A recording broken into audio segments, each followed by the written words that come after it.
All right, 50 series card. Now I know this generation gets a lot of hate from fake frames to lack of availability, burning cables. Ah, here we go again. Worst place in the world. And now missing ROPs. Additionally, this 50 series card has not been looking that hot compared to, well, I guess hot, comparatively to the 40 generation series. It's not that big of an improvement jump.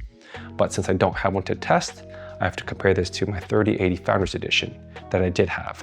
So taking a look at some of the technical specs first off, you get almost a 24% bump in shading units, 6 additional gigabytes of memory at GDDR7 with a faster bandwidth and a 40-watt bump in TDP.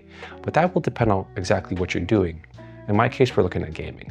Unfortunately, all of this does come at a price increase too, even if we account for inflation from MSRP to MSRP. Now, talking about performance, I didn't test too many games, but for myself and my small sample size, utilizing a 1440p ultra-wide monitor and a 9800X3D with 32 gigabytes of CL30 at 6000 megatransfers, on average, I did find it to be about 95% uplift, which was pretty amazing from a card that is 2 generations ago.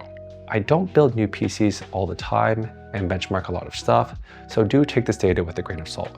Please let me know down in the comments below if you do get different data sets or different results. I would love to hear. Now, taking a look at the largest gain, it was a 193% increase in Hogwarts Legacy.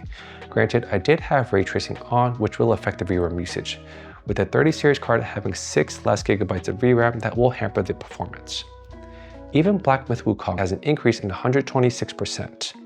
Now, looking at non-AAA titles such as Marvel Rivals, it was 65% better.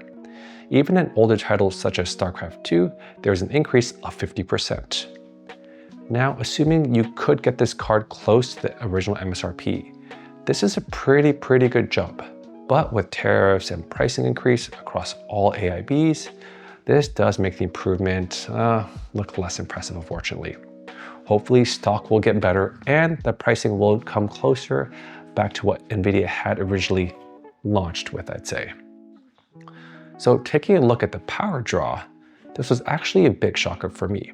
With the bump in the TDP usage, we actually see less wattage across the board, with an average decrease of around 19%. And the 5080 was running in its stock configuration as well as the 3080 series. Lastly, I was intrigued to kind of see how well the temperatures would hold up over time. Obviously, this is not a like-to-like comparison, as I know this is an AIB model from Gigabyte, but this is a small form factor card coming in at 2.5 slots. So it's a little bit thicker and it did have pretty good temperatures overall. On average, being about 20% cooler than the original 3080 Founders Edition, at around 56 degrees Celsius.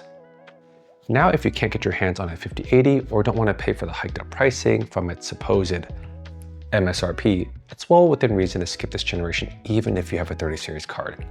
Or perhaps if you can't get your hands on a used 4080 Super, that's well within the range of getting close to this performance uplift.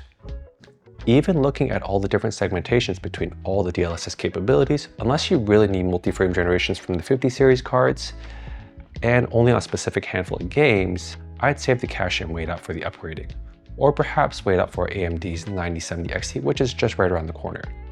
I know those are supposed to compete with the 70 series cards, and I think AMD is cooking too. Perhaps looking into Intel B582, depending on what kind of games or resolutions you're playing at. Granted, I know stock situation isn't great there either. I do plan on OCing this card and packing it into some SFF PC cases to see how well it does. So if you're interested, sub up down below. And if you found this useful, hit that like button too. And if you really want to give it to NVIDIA, go Team Red or Team Blue this time around. As always, really appreciate you stopping by. I'll catch you guys in the next one. Peace.